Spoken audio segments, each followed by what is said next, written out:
തൃശ്ശൂരിലെ ഏറ്റവും പുണ്യവും പരിപാവനമായ ഒരു സ്ഥലത്ത് നിന്നാണ് ഏഷ്യയിലെ ഏറ്റവും വലിയ കലോത്സവമായ ഈ യുവജനോത്സവത്തിൻ്റെ കുട്ടികളോടും മറ്റുള്ളവരോടും ഞാൻ സംസാരിക്കുക എന്ന് പറയുന്നത് എൻ്റെ ഏറ്റവും വലിയൊരു ഭാഗ്യമായിട്ട് കരുതുന്നു, ഒരു പുണ്യമായിട്ട് കരുതുന്നു. അതിന് ഇടവരുത്തി തന്ന വടക്കം നാഥനെ ഓർത്തുകൊണ്ട് അദ്ദേഹത്തെ സ്മരിച്ചുകൊണ്ട് ഞാൻ നിങ്ങളോട് സംസാരിക്കാൻ നമസ്കാര. ബഹുമാനപ്പെട്ട പ്രതിപക്ഷ നേതാവ് വി ഡി സതീശൻ സാർ, ബഹുമാനപ്പെട്ട വിദ്യാഭ്യാസ മന്ത്രി ശ്രീ ശിവൻകുട്ടി സാർ, മറ്റ് മന്ത്രിമാർ, വേദിയിലും സദസ്സിലും ഇരിക്കുന്ന വ്യക്തികളെ, പ്രിയപ്പെട്ട വിദ്യാർത്ഥി സുഹൃത്തുക്കളെ, അധ്യാപക അനധ്യാപക അംഗങ്ങളെ, രക്ഷകർത്താക്കളെ, എൻ്റെ ഏറ്റവും പ്രിയപ്പെട്ട കൊച്ചു കൂട്ടുകാരികളെ, വളരെ സന്തോഷത്തോടെയാണ് ഈ കലയുടെ ഈ വാർഷിക മാമാകവേളയിൽ ഞാൻ ഇവിടെ നിൽക്കുന്നു, നിങ്ങളോട് സംസാരിക്കുന്നു. ബഹുമാനപ്പെട്ട മന്ത്രി പറഞ്ഞ പോലെ എന്ത് വേഷം ഇട്ടുകൊണ്ടാണ് വരുന്നത് ഒരു വലിയ ചർച്ചാ വിഷയമായിരുന്നു. അപ്പോൾ എല്ലാവരെയും സന്തോഷിപ്പിക്കുന്ന രീതിയിൽ ഖദർ ധരിച്ചു, പിന്നെ കുട്ടികൾക്ക് വേണ്ടി കുറച്ച് മീശ. എല്ലാവരും ഒരുപോലെ സന്തോഷിപ്പിക്കാൻ പറ്റില്ല. അപ്പം എന്തായാലും ഇത് ഏറ്റവും നല്ലൊരു വേഷമാണ്. ഞാൻ കൈത്തറിക്ക് വേണ്ടിയിട്ട് ബ്രാൻഡ് അംബാസിഡർ അല്ല, ഗുഡ്വിൽ അംബാസിഡറായിട്ടൊക്കെ ചെയ്തിട്ടുള്ളതാണ്. എനിക്കിഷ്ടപ്പെട്ട വേഷമാണ്. അപ്പം എൻ്റെ അടുത്ത് മന്ത്രി പറഞ്ഞു ഇങ്ങനെ തന്നെ വരണം. നന്ദി സാർ, നന്ദി, താങ്ക് യു.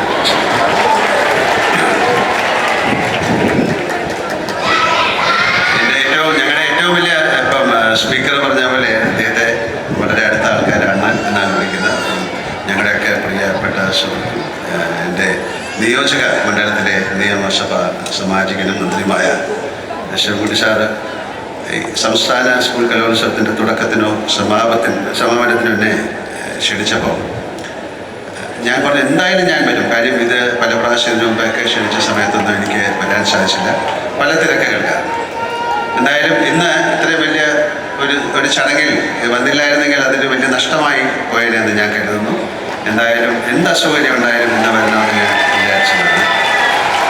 എല്ലാവിധ ഭാഗ്യങ്ങൾ ഒത്തു വന്നുകൊണ്ട് എനിക്കിതിൽ പങ്കെടുക്കാനായി. അതിലെനിക്ക് നിങ്ങളെക്കാളൊക്കെ വളരെയധികം സന്തോഷമുണ്ട്. അതിൻ്റെ കാരണം ഇവ പ്രതിഭകൾ മാറ്റുരയ്ക്കുന്ന കലയുടെ ഏറ്റവും വലിയ ആഘോഷങ്ങളൊന്നാണല്ലോ നമ്മുടെ സംസ്ഥാന സ്കൂൾ കലോത്സവം. കലാകാരൻ എന്നത് കൊണ്ട് തന്നെ എനിക്ക് ഈ വേദിയോട് അത്രമേൽ ആദരവാണ് ഉള്ളത്. മുമ്പ് യുവജനോത്സവത്തിനും കലോത്സവത്തിനും വളരെ വലിയ പ്രാധാന്യമുണ്ടായിരുന്നു. കലാതിലകങ്ങൾക്കും കലാപ്രതിഭകൾക്കും അന്നൊക്കെ സിനിമാ താരങ്ങളുടെ അത്ര താരപ്രഭയുമുണ്ടായിരുന്നു. ടിവിയിലെ നൃത്ത സംഗീത മത്സരങ്ങളും ഇൻ്റർനെറ്റും സാമൂഹ്യ മാധ്യമങ്ങളൊക്കെ ഉണ്ടാകുന്നതിനും മുമ്പത്തെ കാര്യമാണ് ഞാൻ ഈ പറയുന്നത്. അന്ന് സ്കൂൾ തലത്തിൽ തുടങ്ങി സബ് ജില്ല, പിന്നെ സംസ്ഥാന തലങ്ങളിൽ നടക്കുന്ന യുവജനോത്സവങ്ങളിലും സർവകലാശാല യുവജനോത്സവങ്ങളിലൊക്കെ മാത്രമായിരുന്നു ബാല കൗമാരികൾക്ക് തങ്ങളുടെ കലാശേഷി പ്രകടിപ്പിക്കാനുള്ള ഒരു അവസരം. ഏഷ്യയിൽ തന്നെ ഏറ്റവും കൂടുതൽ ആൺകുട്ടികൾ അക്കാലത്ത് പഠിച്ചിരുന്ന തിരുവനന്തപുരത്തെ കേരള ഗവൺമെൻറ് മോഡൽ ഹൈസ്കൂളും അവിടെയാണ് ഞാൻ പഠിച്ചിരുന്നത്. ഏറ്റവും അധികം പെൺകുട്ടികളുണ്ടായിരുന്ന തിരുവനന്തപുരത്ത് പരുത്തിക്കുന്ന എന്ന് വിളിക്കുന്ന government girls higher secondary school cotton hill, അവിടെയൊക്കെ ആയിരുന്നു പ്രതിഭകളെ പങ്കെടുപ്പിക്കുന്നതുകൊണ്ട് തന്നെ സംസ്ഥാന സ്കൂൾ യുവജനോത്സവങ്ങൾ എല്ലാ വർഷവും തലസ്ഥാന ജില്ലയുമായിട്ടായിരിക്കും മറ്റ് ജില്ലകൾ ഒന്നാം സ്ഥാനത്തിനായി മാറ്റുരയ്ക്കേണ്ടി വരിക. തൃശ്ശൂരും കോഴിക്കോടും ഒക്കെ പലകുറി ഒന്നാം സ്ഥാനത്തെത്തിയിട്ടുണ്ട്. ഞാൻ പറയുന്നത് പഴയ കാലഘട്ടമാണ്. എന്നാൽ ഇന്ന് ഞാൻ മനസ്സിലാക്കുന്നത് കോഴിക്കോട് 21 തവണ ഒന്നാം സ്ഥാനം നേടി വളരെ മുന്നിലാണ്. തിരുവനന്തപുരം 17, തൃശ്ശൂർ 6 തവണയും ഒക്കെയാണ്. മലയാള സിനിമയ്ക്കും നമ്മുടെ യുവജനോത്സവങ്ങൾ എത്രയോ പ്രതിഭകളെ സമ്മാനിച്ചിട്ടുണ്ട്. കേരള സർവകലാശാല യുവജനോത്സവത്തിൽ കലാപ്രതിഭയായ അകാലത്തിൽ വെടിഞ്ഞ അമ്പിളി അരവിന്ദൻ്റെ പേരിലാണ് പിന്നീട് 1ാം സ്ഥാനം നേടുന്ന കോളേജിനുള്ള ട്രോഫി തന്നെ ഏർപ്പെടുത്തിയത് എന്നാണ് എൻ്റെ ഓർമ്മ. അവരുടെ മകൻ പെണ്ണമ്പള്ളി സ്കൂൾ കലോത്സവങ്ങളിൽ പ്രതിഭയായി, പിന്നെ ചില സിനിമകളിലൊക്കെ അഭിനയിക്കാനും ആ കുട്ടിക്ക് സാധിച്ചിട്ടുണ്ട്. പിന്നീട് അങ്ങോട്ട് നമുക്കെല്ലാം പ്രിയപ്പെട്ട മഞ്ജു വാര്യർ, നവ്യ നായർ, ഋതു കൃഷ്ണൻ, ശരദാസ് ഒക്കെ തന്നെ കലോത്സവ വേദിയുടെ സംഭാവനകളാണ്. നമ്മുടെ ഗായികയായ KS ചിത്ര, ഗായകൻ G വേണുഗോപാലുമൊക്കെ കലോത്സവങ്ങളിലൂടെ വളർന്നു വന്ന താരങ്ങളാണ്. അന്നൊക്കെ കലാതിലകങ്ങളുടെ മുഖചിത്രങ്ങൾ ജനപ്രിയ പ്രസിദ്ധീകരണങ്ങളിൽ വന്നിരുന്നത് ഞാൻ ഓർക്കുകയാണ്. സമൂഹ മാധ്യമങ്ങളൊക്കെ ഇത്രമേൽ ജനപ്രീതി ആർജിച്ചിട്ടും എനിക്കറിയാം ഇന്നും പല സംവിധായകരും സംസ്ഥാന സ്കൂൾ സർവകലാശാല കലോത്സവ വേദികൾ പുതിയ പ്രതിഭകളെ തേടിയെത്തുന്നുണ്ട്. കലോത്സവങ്ങൾ കുട്ടികൾക്ക് നൽകുന്നത് അവരുടെ കഴിവുകൾ പ്രദർശിപ്പിക്കാനുള്ള കേവല അവസരങ്ങൾ മാത്രമല്ല എന്ന് ഓർക്കണം. അതവർക്ക് കൂട്ടായ്മയുടെ സാമൂഹ്യ പാഠം സമ്മാനിക്കുന്നുണ്ട്. വ്യക്തി എന്ന നിലയ്ക്ക് ആത്മവിശ്വാസം കൂട്ടി ഉറപ്പിക്കുന്നുണ്ട്. പങ്കുവയ്ക്കേണ്ട രസം ശീലിപ്പിക്കുന്നുണ്ട്. തോൽവി എന്നത് വിജയത്തിലേക്കുള്ള പടവാണ് എന്ന തിരിച്ച് അറിവുണ്ടാക്കുന്നുണ്ട്.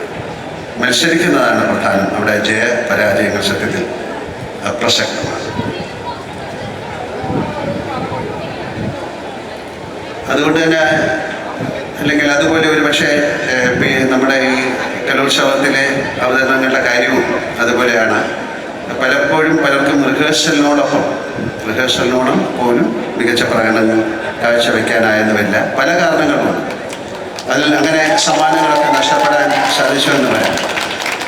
അതിനാൽ സമ്മാനങ്ങൾ നേടാൻ സാധിക്കാതെ വരുന്ന ആൾക്കാരുമുണ്ട്.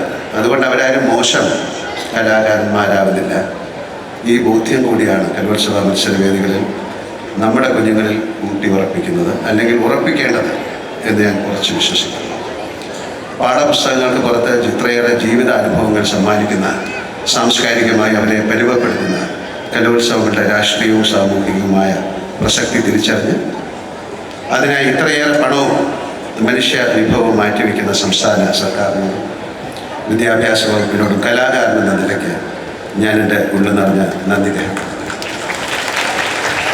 ഈ കലോത്സവത്തിൽ വിജയികളായവരും വിജയിക്കാത്തവരും പങ്കെടുത്തവരും പങ്കെടുക്കാനാവാത്ത പോയവരുമായ എല്ലാ കുട്ടികളോടും എനിക്ക് പറയാൻ ഒരൊറ്റ കാര്യമേ ഉള്ളൂ.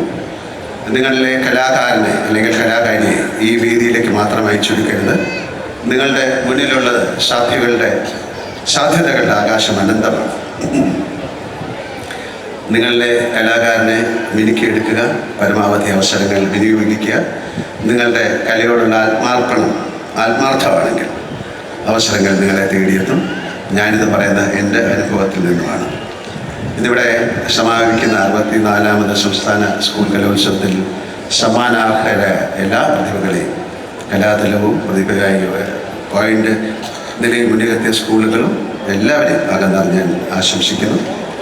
ബഹുമാനപ്പെട്ട കേരള സർക്കാരിനും പ്രത്യേകിച്ച് വിദ്യാഭ്യാസ വകുപ്പിൽ ഇതിന് നേതൃത്വം കൊടുത്ത വിദ്യാഭ്യാസ മന്ത്രിക്കും ഈ മഹാമേള വിജയമാക്കി തീർക്കാൻ അക്ഷീണം പ്രവർത്തിച്ച ഉദ്യോഗസ്ഥരെ, അധ്യാപകരെയും അനധ്യാപകരെയും സ്റ്റുഡൻറ് കേഡറ്റുകളെയും സ്റ്റുഡൻറ് പോലീസിനെയും അഭിനന്ദിച്ചുകൊണ്ട് ഞാൻ നിർത്തുകയാണ്. അതിലുപരി ഇന്നിവിടെ ഏറ്റവും കൂടുതൽ പോയിന്റ് നേടിയ കണ്ണൂർ ജില്ലയ്ക്ക് ഞാൻ പ്രത്യേക അഭിനന്ദനം അറിയിക്കുന്നു.